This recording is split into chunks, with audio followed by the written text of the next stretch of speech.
श्रीमद् भागवत गीता के चौथे अध्याय का 7वां श्लोक, जिसमें भगवान श्री कृष्ण ने यदा यदा ही धर्मस्य वाली बात कही, उसके साथ शर्त जुड़ी हुई है, जिसमें भगवान श्री कृष्ण ने वचन दिया है। भगवान कह रहे हैं कि जब जब भी धर्म की हानि होती है तब तब मैं साकार रूप में प्रकट होता हूँ। यहाँ तक तो समझ में आ जाता है, लेकिन इसी के बाद वाला जो श्लोक है, परित्रणाय साधूनाम विनाशाय च दुष्कृताम धर्म संस्थापनार्थाय शम भवामि युगे युगे, इस श्लोक को समझने में गलती करते हैं। इस श्लोक में भगवान ने दो बातें बिल्कुल स्पष्ट कर दी है। एक तो यह है कि वो अवतार क्यों लेते हैं, और दूसरी यह है कि वो किस प्रकार से अवतार धारण करते हैं। यदि ये दो बातें समझ में आ जाती है तो अपने प्रश्न का उत्तर भी मिल जाता है। विनाशाय च दुष्कृताम, जी हाँ, भगवान विनाश को लेकर आते हैं, अर्थात सज्जन लोगों का उद्धार तो बाद में करते हैं, उससे भी पहले विनाश का तांडव रचते हैं। चारों ओर जब विनाश ही विनाश दिखाई पड़े तो समझ जाना चाहिए कि भगवान अवतार धारण कर रहे हैं। कई लोग तर्क दे सकते हैं कि भगवान तो दया का सागर है, उसे करुणा निधान कहा गया है, फिर वो विनाश क्यों रचते हैं, भयंकर बीमारियां क्यों फैलाते हैं, सीधे ही अच्छी परिस्थिति का निर्माण क्यों नहीं कर देते।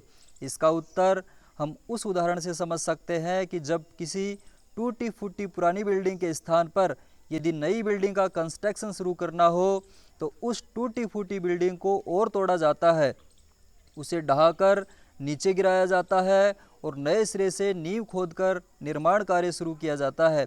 टूटी फूटी दीवारों पर नया निर्माण कार्य शुरू क्यों नहीं किया जा सकता? कारण स्पष्ट है। यदि जराजीर्ण दीवारों पर ही निर्माण कार्य शुरू किया गया तो वह लंबे समय तक काम नहीं दे सकता। यही काम भगवान करते हैं। भगवान आज कूड़ा कचरा साफ करने में लगे हुए हैं, चाहे वो बाढ़, भूकंप, सुनामी लहरें, अतिवृष्टि, अनावृष्टि या फिर कोरोना जैसी भयंकर महामारियों के रूप में ही क्यों ना हो। इसीलिए जो गीता पर विश्वास करते हैं वे अनुभव करते हैं कि भगवान का अवतार होने जा रहा है। भगवान दुष्टों का संहार करने में जुटे हैं। इसी बात को यदि दूसरे शब्दों में कहें तो कलयुग का अंत होने जा रहा है, अच्छे दिन आने वाले हैं, सतयुग का शुभारंभ होने जा रहा है।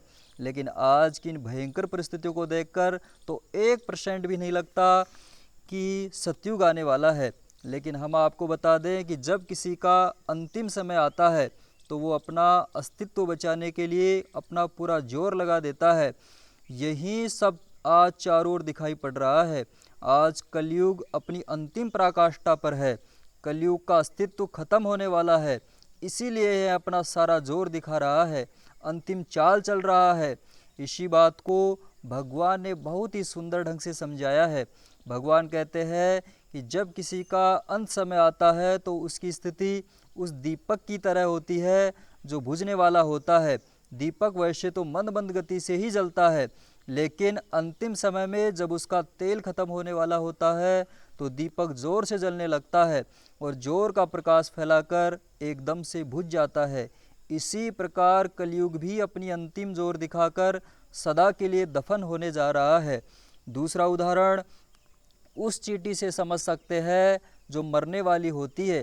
कहते हैं जब चींटी मरने को होती है तो उसके पंख निकल आते हैं और थोड़ी देर धमा चौकड़ी मचाकर अपने प्राण त्याग देती है। यही हाल आसुरी प्रकृति वाले लोगों का होने जा रहा है। आज तक वो भले ही कितने ही फलते फूलते रहे हों, लेकिन अगले ही दिनों सदा के लिए उनका अस्तित्व खत्म होने जा रहा है, चाहे वो किसी भी देश या धर्म के व्यक्ति ही क्यों ना हो। तीसरा उस बलि के बकरे के उदाहरण से समझ सकते हैं।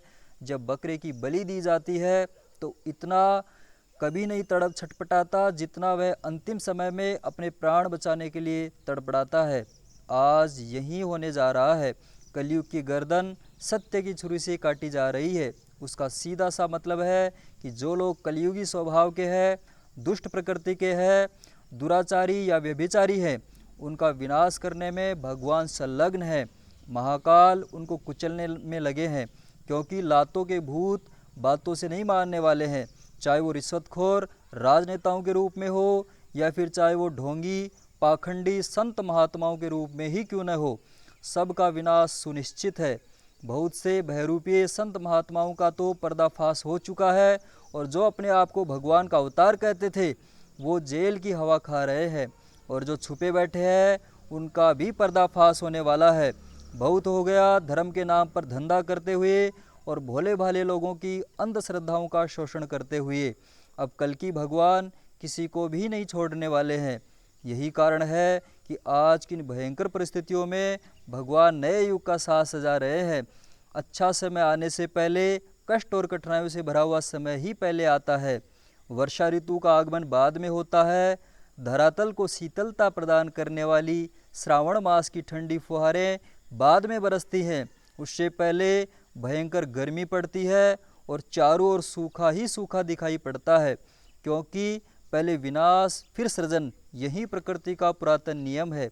उसी तरह से जिस प्रकार माँ नई संतति के जन्म का सुख बाद में उठा पाती है, उससे पहले माँ को प्रसव पीड़ा सहनी पड़ती है, दर्द भरी यातनाएं सहनी पड़ती है। यदि हम इतिहास उठाकर देखें तो पाएंगे कि परिवर्तन हमेशा कष्टकारक ही रहे हैं, चाहे वो किसी भी क्षेत्र में क्यों ना हो।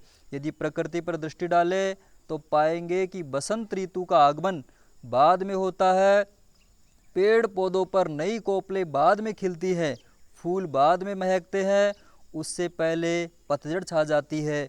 भयंकर कड़ाके की सर्दी से पेड़ पौधों की पत्तियां सूख जाती है और पत्तियों सूखकर नीचे गिर जाती है, जिससे पेड़ पौधे डंठल के रूप में बिना पत्तियों के दिखाई देने लगते हैं।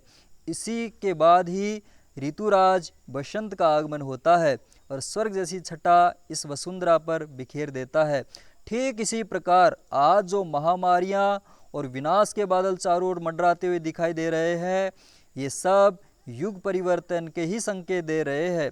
और सृजन से पहले विनाश वाली बात जो भगवान श्री कृष्ण ने गीता में कही है, वो सत्य होती हुई दिखाई दे रही है, क्योंकि सूर्य उदय होने से पहले जिस तरह से अंधेरा एकदम घना तो हो जाता है, लेकिन थोड़ी देर बाद छटने भी लगता है।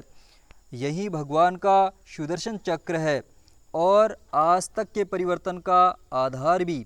जब जब भी पूरे विश्व में आध्यात्मिक परिवर्तन हुए हैं तो उनकी शुरुआत हमेशा गीता नायक भगवान श्री कृष्ण की जन्मभूमि भारतवर्ष से ही हुई है, और इस बार भी यही होने जा रहा है।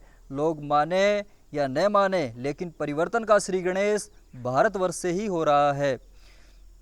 आचार्य पंडित श्री राम शर्मा ने अपनी किताब युग परिवर्तन कैसे और कब में भारत देश के एक बहुत ही बड़ी बात उसमें लिखी है।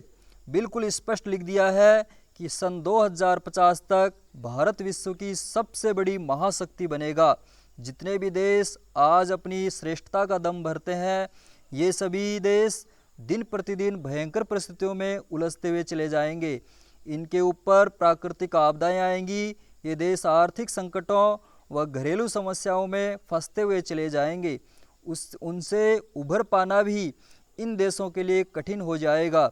2050 तक इसका अस्तित्व नाम मात्र का रह जाएगा और भारतवर्ष इस भयंकर समय में भी दिन प्रतिदिन ऊपर उठता हुआ चला जाएगा। राष्ट्रसंघ का कार्यालय आज जो अमेरिका में बना हुआ है, वह अगले दिनों भारत में बनेगा। अंतरिक्ष के क्षेत्र में भारत का वर्चस्व होगा। भारत की राजनीति में आमूलचूल परिवर्तन हो जाएंगे। भारत फिर से जगत गुरु बनेगा। अपनी भारत माता उसी पुराने सिंहासन पे आरूढ़ होगी।